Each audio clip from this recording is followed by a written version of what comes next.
Hey everyone, my name is Jobit P. Perez and I will report the Unit 1 title of Information Assurance and Security. Why security matters? The Comelec Breach. So, what is Comelec Breach? So, dito simulan natin.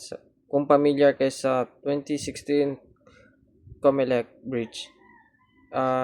Isipin nyo na lang is nalantad ang personal information ng 55 milyong katao. Pilipinong botante, yung mga pangalan, address, at iba pang sensitibong detalye kumalat sa internet. 'Di ba ang laking bilang, 'di ba ang laking bilang nun? Ang point ko dito, ang information security ay hindi lang problema ng mga IT department. Ito ay issue ng national security, democratic integrity at higit sa lahat ng public trust. Kapag nawala ang tiwala ng tao sa digital system ng gobyerno, malaking problema. Kaya hindi lang technical issue ang security ang isang malawak na responsibilidad. Key definition of information and infotech. Process of organized data that carries meaning it is the core asset that organizations seek to protect from unauthorized exposure or alteration. So, ano ang information? Ang information ay hindi lang basta data. Ito ay process or organized data at may kahulugan na ito. Ang halimbawa nito is ang listahan ng pangalan ng estudyante ay data, yung mga nakalista. Pero kapag sinabi nating listahan ng mga estudyante na may mataas na marka sa IT 321, yan ang information. Ito ang core asset na pinoprotektahan natin. So, next is protecting information and system from unauthorized access, use, disclosure,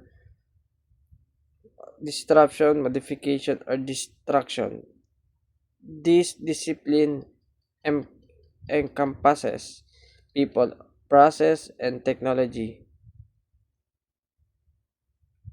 And pangalawa, ang information security o infotech. Ito daw yung mismong disiplina ng pagprotekta sa information at mga system nito. Ang layunin ay pigilan ang unauthorized access, use, disclosure, disruption, and modification or destruction. Isipin nyo, ito ay bilang isang komprehensibong depensa at mahalagang tandaan hindi ito tungkol sa teknolohiya. Ang infotech ay sumasaklaw sa people, process, and technology. Tatlong pundasyon na palagi natin balikan. Key definition of AI and cybersecurity. Ngayon may dalawa tayong importanteng termino, ang information assurance at cybersecurity. So tatalakayin ko ang information. A broader concept that includes infosec but also ensures system reliability and user trust, adding critical dimensions like availability, authentication, and non-trepidation. Ang information assurance ay malawak kaysa kay infosec. Kasama na rito ang pagprotekta sa informasyon. Pero idinagdag nito ang pagtiyak na ang sistemang ay reliable or maasahan at may user trust. Dadagdag ito ng mga critical na dimension tulad ng availability or laging available ang system kapag kailangan. Authentication, kung tama ba yung gumagamit. At non-trepidation na ibig sabihin is hindi maitatanggi ng isang tao na siyang gumawa ng isang action. So, sa madaling salita, tinitiyak ng AI na ang sistema ay hindi lang secure, kundi mapagkakatiwalaan din. So, we have cybersecurity. So, cybersecurity as specific subset of infotech focusing exclusively on the protection of system, networks, and programs from digital attacks and cyberspace. So, sa kabilang banda, ang cybersecurity ay isang specific subset ng InfoSec. Ito ay nakatuon sa pagprotekta sa systems, networks, and pagsimula sa digital attack sa cyberspace. Kung ang InfoSec ay proteksyon ng impormasyon kahit sa physical na anyo, ang cybersecurity ay depensa laban sa digital na pag-atake. History of Information Security. So ngayon balikan natin ang kasaysayan na hindi nagsimula ang security sa panahon ng internet.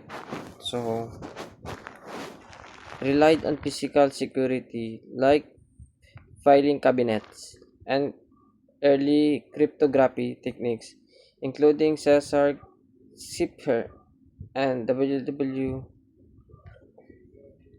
Enigma machine sa pre-digital era. Ang seguridad ay physical, mga filing cabinet na may kandado, at ang mga unang paraan ng cryptography tulad ng Cesar Cipher noong unang panahon hanggang sa Enigma machine noong World War II. So the emergence of digital threats, the Morris worm 1988 was the first major computer worm, infecting approximately 10% of the early internet. So, sumunod dito ang apprehend era noong 1960s hanggang 1980s.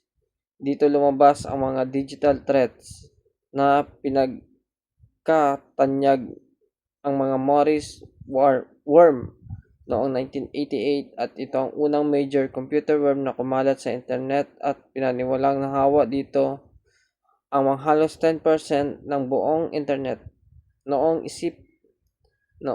Isipin nyo, isang worm lang lumabas na parelas sa nito ang digital world or nasira nito ang mga computer dahil sa parang virus ang nangyari. So we have an explosion of attacks surface led to massive data breaches, including incident at Yahoo, 3 billion, Equifax, 147 billion, and Comelec. At ngayon, nasa big data and cloud era na tayo dahil sa dami ng data na connectivity, lumaki na rin ang attack surface. Ang mga posibleng pasukan ng mga hacker, ito ang panahon ng mga nagpakalaking data breaches sa Yahoo, Equifax, at gaya na nabanggit natin ang Comelec dito sa Pilipinas. The evolution of cyber threats. So, nag-evolve din ang mismong mga banta. Tignan natin ang mga timeline nito. So, driven by individual hackers whose primary motivation was curiosity and exploration in 1980s. So, sinasabi dito is puro individual hackers lang ang motivasyon nila at curiosity at exploration na parang bang mga batang nag-explore lang sa bagong technology. So sa 1990s is the rise of script kiddies and early. Cyber criminals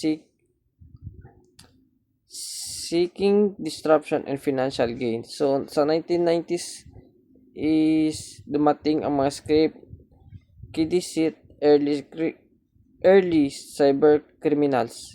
Gusto na nilang manira o kumita. At sa 2020s is organized crime by activities emerged. Stuxnet and 2010 marked the dawn of cyber warfare, and sa 2020s is musbong organized cyber activities, mga grupo na may pinansyal o political na motibo. Dito na rin ang Stuxnet noong 2010 na itinuring na kauna-unahang cyber weapon na ginamit para sirain ang pisikal na istruktura. So sa 2010 is dominated by nation state APTS or APT, or meaning is advanced persistent threats and sophisticated and ransomware gangs. So sa 2010 naging suspetado na nation state ang APT Astromware gang sa nangibabaw. So the era of ng 2020s naman is the era of AI enabled attack utilizing highly target AI assisted social engineering. So ngayong 2020s is tayo ay nasa era ng AI enabled attackers. Ibig sabihin, gumagamit na rin ang mga umaatake ng artificial intelligence para gawin mas targetado at kapanipaniwala ang kanilang mga panloloko tulad ng mga phishing emails. So, the profession in the Philippines, high demand industry. The infotech field is in extremely high demand across the Philippines due to the extensive government and private digitization efforts. So ngayon, napaka-importante nito ang career opportunity sa Pilipinas. Ang information security field ay highly demand dahil sa aggressive digitalization ng gobyerno at pribadong sektor. Aggressive digitization ng gobyerno at pribadong sektor. So, ano ang mga career paths? Maaari tayong maging security analysis or nag-monitor at nag-defend and penetration. So, penetration tester, nag-hack para makita ang butas. And we have security engineer, nagbi-build ng depensa. Hanggang sa maging CISO or CISO, Chief Information Security Officer, ang pinakamataas na posisyon. Mayroon ding Data Privacy Officer, DPO, na required na maraming kumpanya.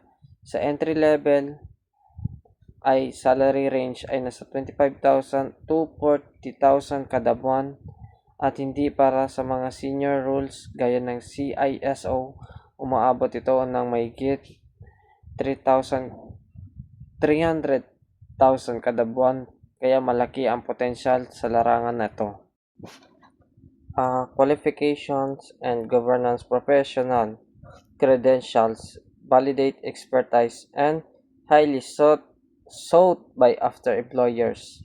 The most recognized global certification in the Philippines market include CompTIA Security CEH or Certified Ethical Hacker, CISSP, CISMP, OSCP. Siyempre maging kompetensya, kailangan may credentials. Mga key certification na hinahanap ng employer dito sa Pilipinas kasama na tulad na banggit ko ay CompTIA Security para sa mga nagsisimula, CES Certificate Ethical Hacker at mga mas advanced na SSP, CISM or OSCP. Ang mga ito ay global certification na nagpapatunay sa inyong expertise sa ating bansa. May mga ahensyang nagpapatupad ng cybersecurity standard. So we have key Philippine bodies. Several national agency govern security standards and enforce regulations across the country. So meron tayong DICT, Department of Information and Communications Technology, CICC, Cybercrime Investigation and Coordinating Center, NPC, and National Privacy Commission na nag-enforce ng Data Privacy Act of 2012 at BSP, Bangko Sentral ng Pilipinas, na nagre-regulate sa mga bangko at financial institution. Mahalagang maging familiar tayo sa mga katawang ito. Philippine Cybersecurity Timeline, the PhilHealth attack. So, meron sa nagdaang taon may nangyari din dito sa Pilipinas na nagpatunay kung gaano kahalaga ang cybersecurity. Sa isang pinakamatindi ay ang 2023 PhilHealth ransomware attack. Ginawa ito ng Medusa Ransomware Group, isang international cyber gang. So, ano ang nangyari? Nahack ang sistema ng PhilHealth at nalantad ang 734 gig ng highly sensitive data kasama ng mga personal information ng mga pasyente at mga internal documents. Isipin nyo, isang critical health infrastructure na tinamaan at naapektuhan ang milyon-milyong Pilipino sa kaliwa. Makikita nyo ang iba't ibang uri ng cyber attacks sa healthcare, mula sa data breaches, phishing, at hanggang sa ransomware. Ang PhilHealth attack ay isang malinaw na halimbawa kung bakit kailangan natin palakasin ang depensa sa lahat ng sektor. System life cycle and security. Security must be seamlessly integrated into every single phase of system development life cycle. SDLC, never bolted on as an order. Ang pagsasama ng seguridad sa system development cycle or SDLC, ang mensahe dito ay napakasimple pero napakalakas. So, security must be integrated into every phase. So, hindi pwede tapusin muna natin ang system saka natin isisingit ang security sa dulo. Yan ang tinatawag nating bolted on or seguridad, at yan isa sa mga pangunahing dahilan kung bakit nagkaroon ng breaches. Dapat ito maging bahagi ng proseso mula pa lang sa simula. So, SDLC phases and security integration. So, tignan natin ang bawat phase ng SDLC at kung bakit paano isinasama sa security. So, we have planning. Dito pa lang tayo gumagawa na tayo ng risk assessment at data classification. Aling data ang sensitive, kung ano man ang posibleng panganib. Also, we have design. Habang ina-architect ang system, nadodrawing na tayo ng threat models. Iniisip na natin kung paano aatakihin ang system para ma-design natin ang tamang depensa. Also, we have development. Sa pagsusulat ng code, ginagamit ang secure coding practices at SAST or Static Application Security Testing para sa siguraduhin walang vulnerabilities sa code. And we have testing, hindi lang testing kung gumagana ang system, kundi security testing at penetration testing. Sinasadya nating atakihin ang system para makita kung may butas ba.